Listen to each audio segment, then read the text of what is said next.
Bismillahirrahmanirrahim. Allah menjadikan harta dan anak sebagai sarana istidraj. Sarana istidraj. Apa istidraj itu? Meluluh. Artinya orang ini dikasih harta, dikasih anak untuk diluluh agar mereka bertambah dosanya. Harta dan anak sebagai sarana untuk menambah dosa buat orang-orang yang tidak beriman. Maknanya orang ini kalau nggak punya harta mungkin dia ke masjid. Gara-gara miskin dia jadi ke masjid. Berapa banyak orang yang suka datang pengajian kapan? Ketika utangnya banyak. Utang banyak soft pertama. Utang mulai lunas, mundur sedikit. Harta tambah banyak, ngikutin kajian live dari rumahnya, nggak datang lagi pengajian. Itu kadang-kala ada seperti itu. Maka kita harus sadar hakikat harta ini untuk apa sih Allah jadikan harta. Tadi kita bicarakan kalau itu adalah perhiasan. Yang kedua kita perlu renungkan harta dan anak ini tadi menyebabkan orang akhirnya lalai, jadi azab buat dia. Berapa banyak orang yang diajak kajian, apa kata dia? Ustaz, hari Sabtu hari keluarga. Nah, dia hari keluarga. Dulu waktu kau miskin datang pengajian kau, gak pernah ngomong hari keluarga. Ya Ustaz, kan kita harus mensyukuri nikmat yang Allah berikan. Keluarga juga punya hak, harus kita berikan. Ya, fadl, ada masalah. Tapi ingat, kau harus tahu dengan hakikat harta dan anakmu. Di surat Al-Mu'minun ayat 55-56 Allah mengatakan ayah sabuna annama numidduhum bihi mimma wa banin.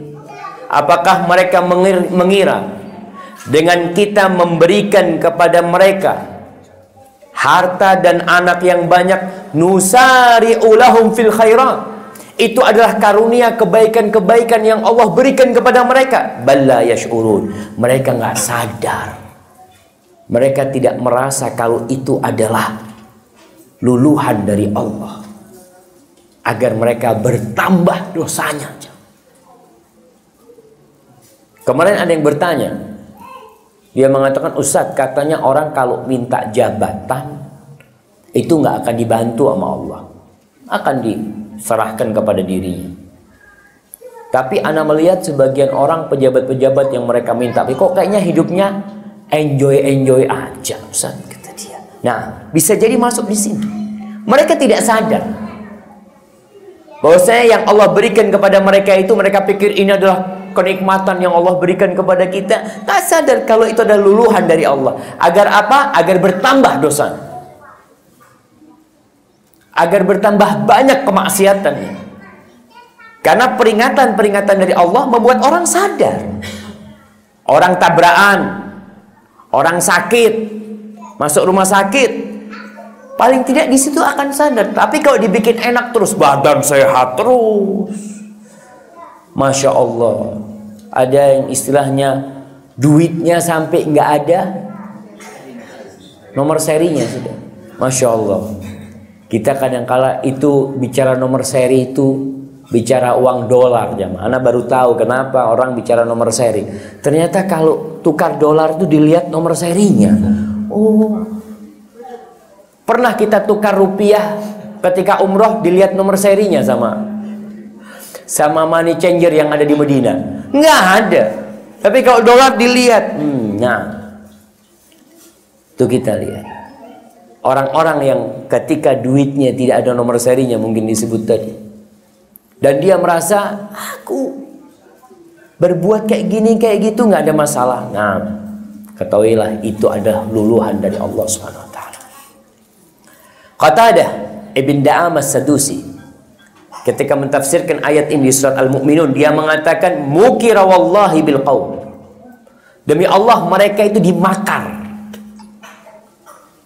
Fi amwalihim wa auladihim. Di harta dan anak mereka. Lalu kata Qatadah, fala ta'tabirun nas bi amwalihim wa auladihim. Kau jangan menilai orang itu dengan harta dan anak mereka. Walakin i'tabiruhum bil iman wal amali saleh. Tapi kau kalau mau nilai orang dengan iman dan amal soleh. Kenapa? Karena tadi harta ternyata bisa membuat orang semakin jauh dari Allah. Dan itu jadi azab buat mereka. Di masa Nabi SAW, ya sahabat tentu tanya ya. Kita melihat ada orang-orang yang nggak pernah ke masjid, yang ahli maksiat, tapi mobilnya bagus-bagus, rumahnya bagus, usahanya sukses, yang tiap hari ke masjid bangkrut. Ada yang seperti itu.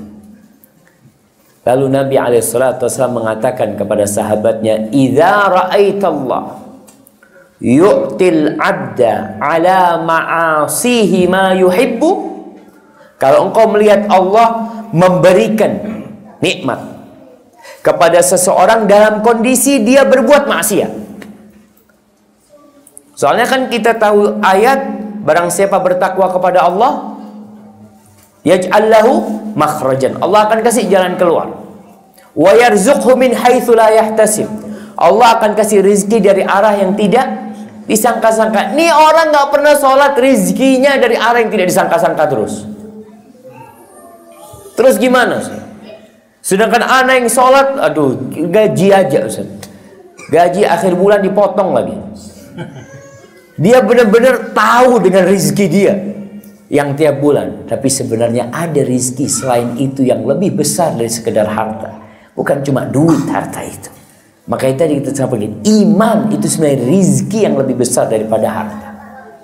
Maka Nabi SAW mengatakan, kalau engkau melihat, idza ra'aitallah, engkau melihat Allah memberikan karunia, nikmat kepada seseorang dalam kondisi dia berbuat kemaksiatan, yang dia cintai semua dia dapatkan, cita-citanya diraih, mimpinya menjadi kenyataan buat orang itu dalam kondisi dia melakukan kemaksiatan, fa'lam annahu istidraj.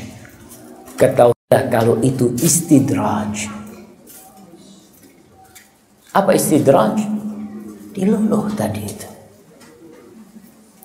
Allah mengatakan, lalu Nabi membacakan firman Allah, falamma nasu ma dzukiru bihi fatahna alaihim abwaaba kulli syai'. Ketika orang-orang itu lupa dengan peringatan-peringatan yang Allah berikan kepada mereka, apa kata Allah? Fatahna alaihim abwaaba kulli syai'. Kita bukakan buat orang itu pintu segala sesuatu, pintu segala nikmat. Kasih kesehatan, kasih anak-anak yang sukses, harta semakin banyak, pabrik buka cabang lagi, buka cabang lagi.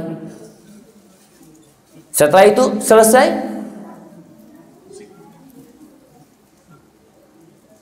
falamma nasu ma dzukiru bihi fatahna alaihim abwaaba kulli syai'.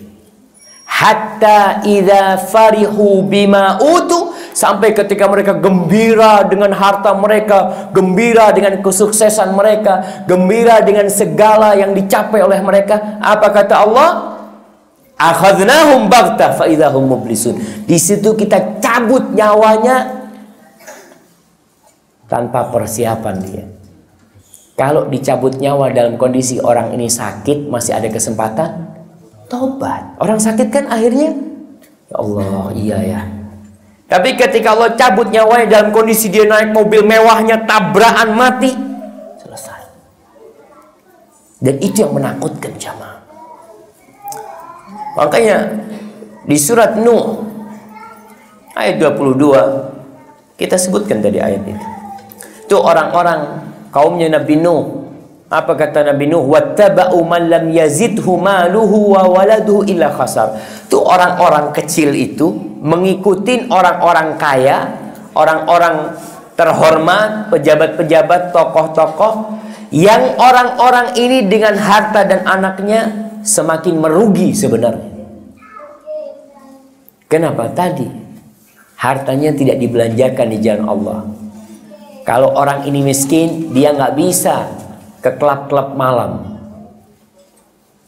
Allah kasih harta, bisa ke tempat-tempat kemaksiatan dia.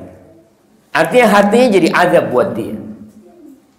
Orang yang nggak punya anak, mungkin dia tidak berpikiran untuk kemana-mana. Ketika punya anak, Allah jadikan anak-anaknya merongrong orang tuanya. Untuk ke tempat-tempat, ayah, ke tempat ini, ke tempat itu. Apa anak-anaknya yang dorongin dia? Jadi disebutkan di sini, kadangkala orang-orang yang berduit, beranak-anak sukses, itu diikutin oleh masyarakat. Masyarakat dengarkan ucapan mereka. Masyarakat bangga menghormati orang-orang ini. Dan orang ini akhirnya terkecoh. Tuh orang-orang bawahan dia yang melakukan dosa gara-gara atasan, dapat dosa nggak atasan? Dapat. Bahkan ada dosa-dosa jariah. Dosa-dosa yang terus kau mati sudah dosamu terus nyambung. Karena kau yang mengajak orang-orang berbuat kemaksiatan. Seperti orang yang membuka tempat maksiat, mati dia, selesai dosanya. Terus tuh, karena engkau menjadi penyebab. Dan Nabi SAW mengatakan, man sanna sunnatan sayyi'ah, barang siapa yang memberikan contoh yang buruk, falahu wizruha, fa'alaihi wizruha, wa wizru man amila biha min ba'di, maka bagi dia dosa orang-orang yang mengikuti dia. Sampai kapan? Sampai kapan? Selama tempat kemaksiatan itu ada, kau yang bangun, kau yang bangga, dan dia suka dengan tempat kemaksiatan itu karena menghasilkan duit buat dia. Maka itu hakikat harta dan anak-anak.